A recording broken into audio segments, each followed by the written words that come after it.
Varios reportes están informando en estos momentos la retirada apresurada de las tropas de todas sus posiciones, de todas las tropas ucranianas que están cerca de esta región de Krasnoarmeysk. Esto es una situación muy crítica para Ucrania porque se trata del avance ruso que es inminente y no es un caso aislado. En varios frentes las fuerzas ucranianas están retrocediendo bajo la presión de las tropas rusas y la pregunta obligada es ¿qué está pasando realmente ya en el frente? Porque lo hablábamos ayer, lo hablábamos antier, el fin de semana también, retiradas masivas, rendiciones. ¿Por qué el ejército ucraniano está perdiendo tanto terreno de manera tan alarmante y como nunca antes se había visto? El Ministerio de Defensa ruso ha publicado un informe detallado de sus operaciones en las últimas 24 horas y según este informe, las fuerzas rusas están avanzando en varias regiones.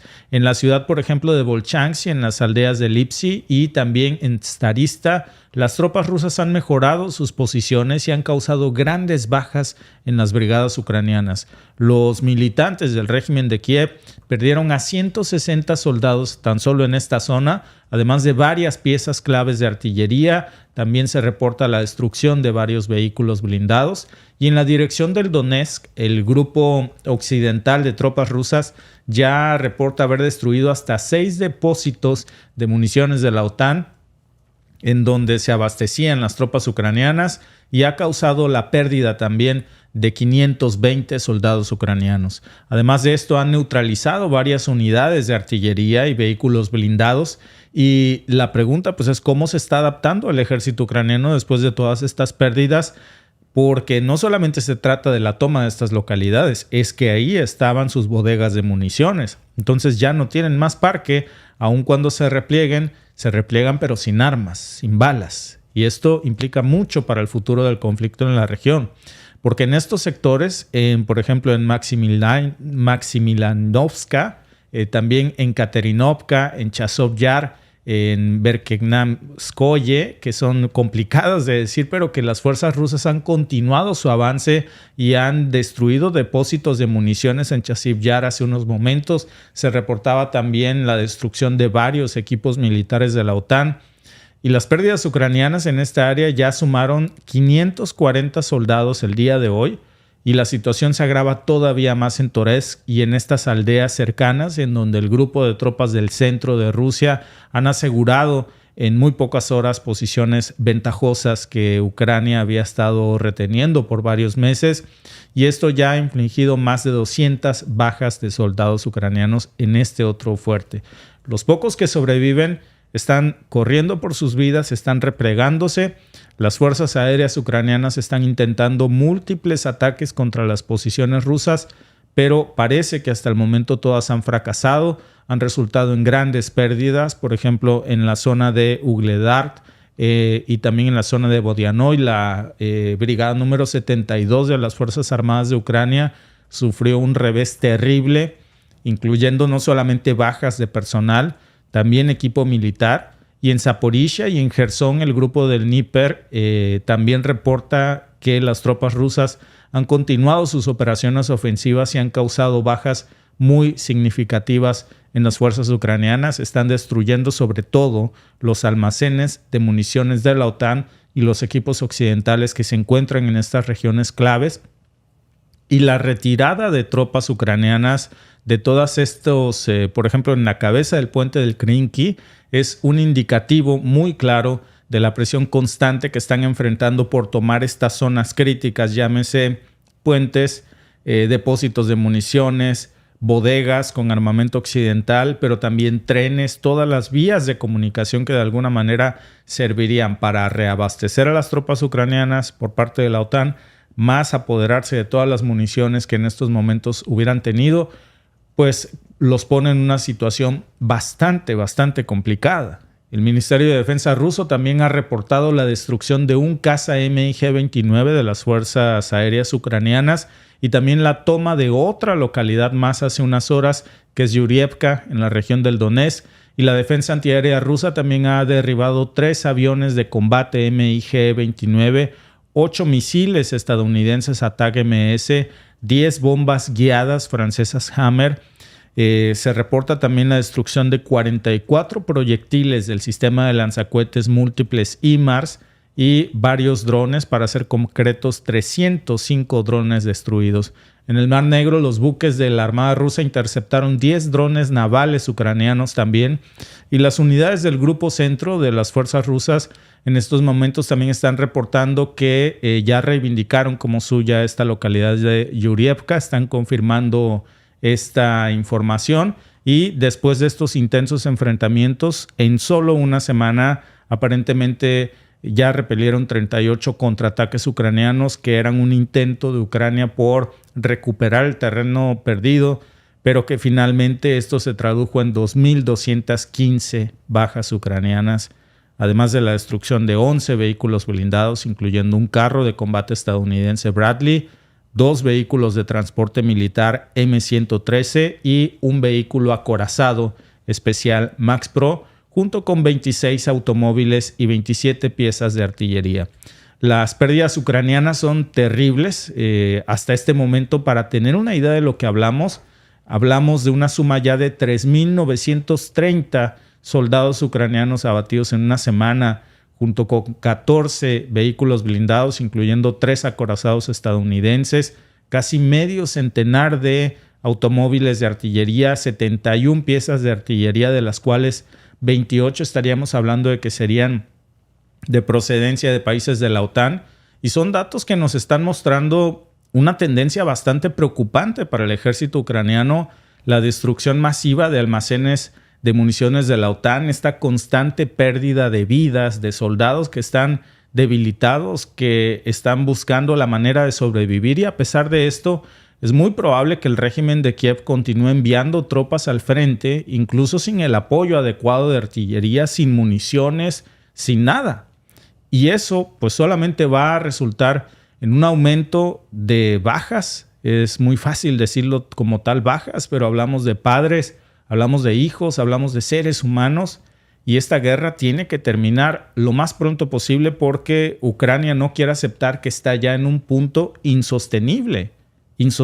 Tan solo, fíjense, en los últimos 2 días, las fuerzas ucranianas perdieron más de 3.000 soldados. Es una cifra que es sumamente alarmante y que ya debería de obligar a Zelensky, que está muy cómodo y muy seguro, a pensar un poco en qué tan sostenibles son estas operaciones militares, que a mí me parece que más bien están exponiendo a las tropas ucranianas a una carnicería terrible e innecesaria. Aún así, por alguna razón, Zelensky, como vieron en el intro que nos han preparado, pues sigue defendiendo la idea de que esta guerra debe continuar, sigue siendo reacio a conversaciones reales de paz, a negociaciones reales que terminen con este conflicto, mientras que vemos el impacto que esto está teniendo realmente en el ejército ucraniano, que finalmente son familias, son vidas ucranianas, y las implicaciones de esto pues son tremendas. La guerra en Ucrania no solamente está cobrando un alto costo en términos de vidas humanas,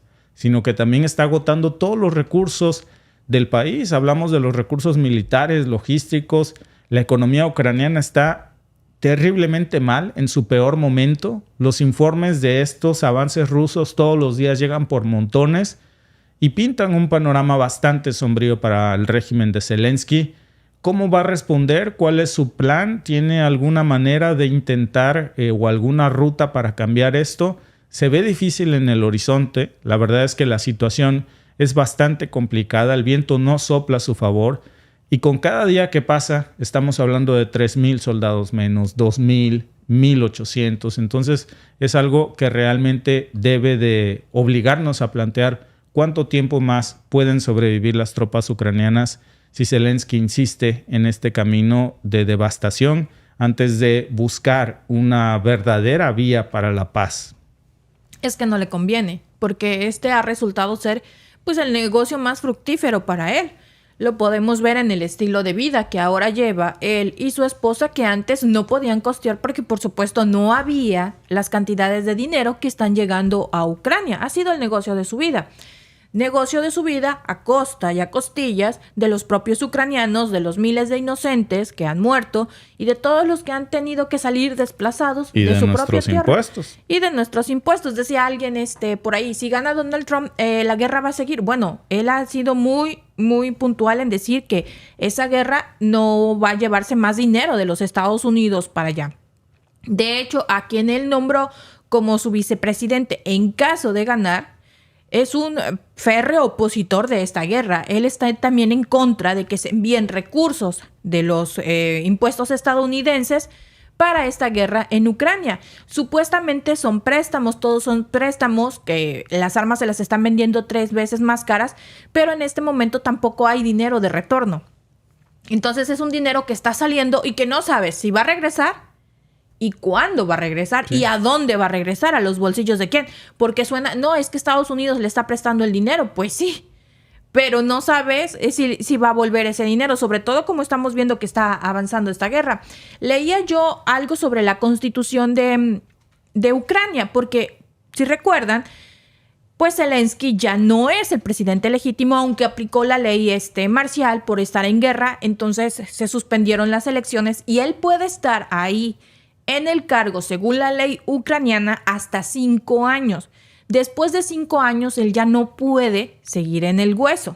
Entonces, digamos que todavía le quedan 5 años. De aquí al 2029 tiene el señor para encontrar un sucesor, para llamar a elecciones o para que se ponga otro, pero ya no puede reelegirse por otro periodo y no puede utilizar nada.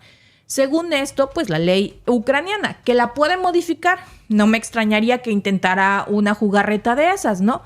Pero pues ya se vería demasiado descarado, porque él debió llamar a elecciones en marzo. Los últimos días de marzo debieron ser las elecciones, pero utilizó esta famosa ley marcial y su mandato terminó el 30 de mayo. El principal oponente que tenía era un general de su ejército que era muy bien visto por todos los ucranianos y principalmente por sus tropas, porque estaba en el frente de batalla.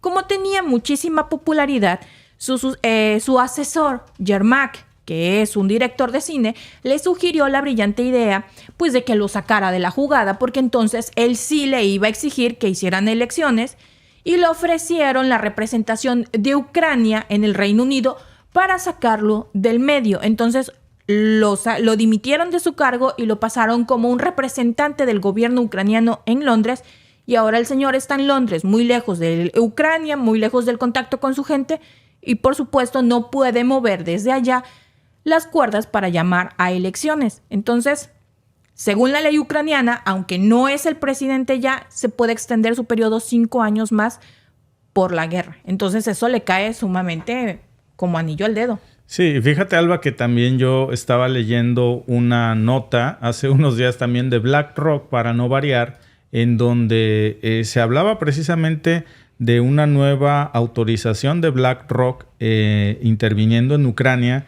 que es muy casual, porque ahora que se está viendo esto, todos estos préstamos, como dices tú, Alba, sí son préstamos, pero la verdad es que son préstamos a fondo perdido. Esa es la realidad. Ya no se los pueden cobrar porque resulta que la mayor cantidad de estos garantías de pago estaban precisamente en zonas que hoy ya están comprometidas porque tienen el control del territorio ruso. ¿De cuáles zonas hablamos? Del Donetsk, de Luhansk, de Gerson, que difícilmente van a poder cobrar ahí.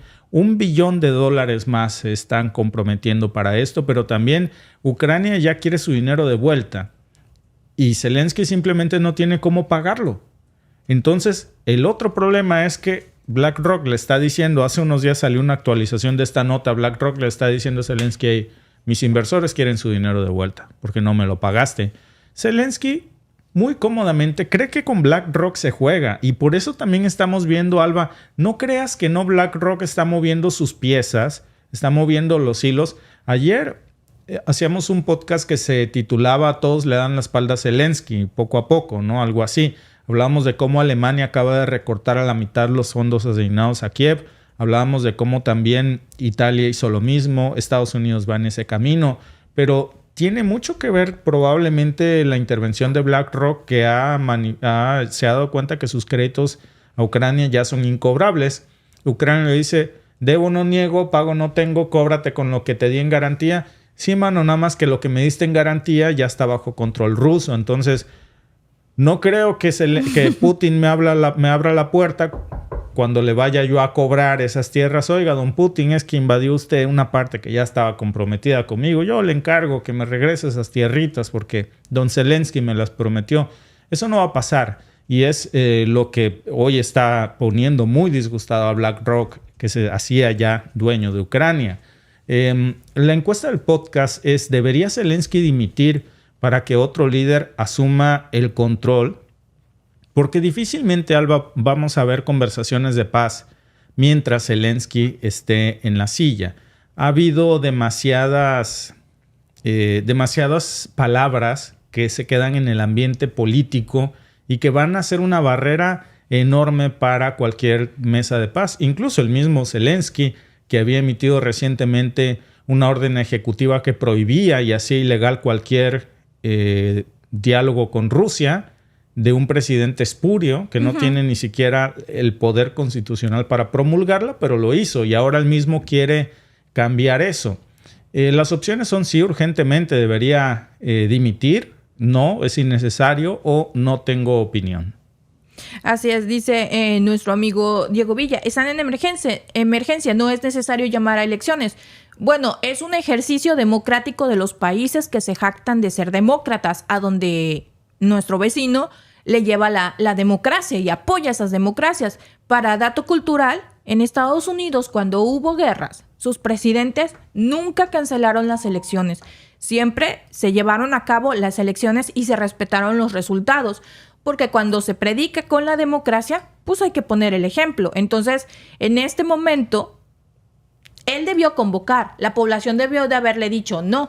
Porque también nunca se les ha preguntado a los ucranianos si están de acuerdo con esto. Nunca van a ver una nota de algún periodista buscando ucranianos por el mundo, porque si los están buscando es para regresarlos al campo de batalla, no para preguntarles si están de acuerdo con Zelensky, con la administración de Zelensky y todo lo que hay detrás de la guerra. Ahora, lo cuestionable, Alba, de ese decreto en donde Zelensky se autoproclama el presidente perpetuo de Ucrania es que dice que por tiempo indefinido. Sí. No hace un decreto en donde diga, pues me autonombro presidente de Ucrania por un periodo de 2 años.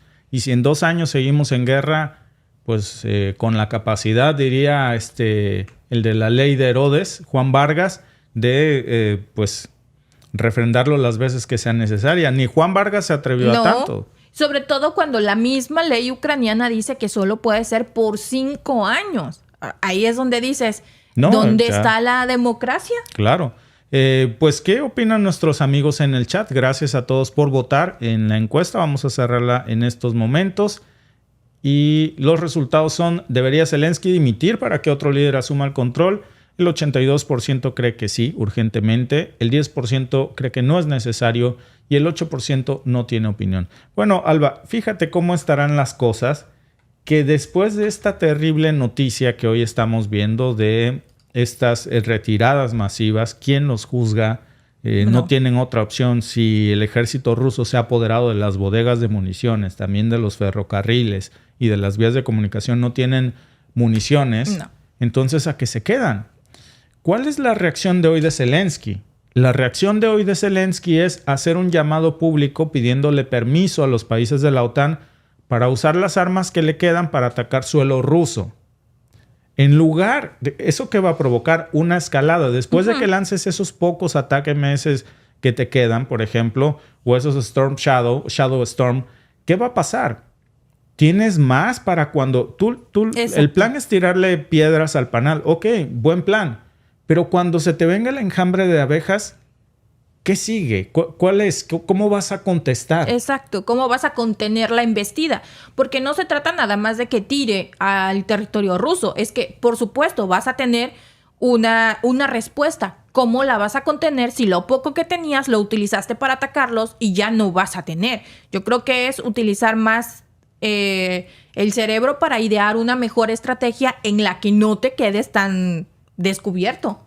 Gracias por vernos. Si te ha gustado este clip, síguenos en vivo para ver nuestro programa completo de lunes a viernes en nuestros canales de YouTube y Facebook. Suscríbete, comparte con tus amigos y déjanos tus comentarios. Te esperamos en vivo.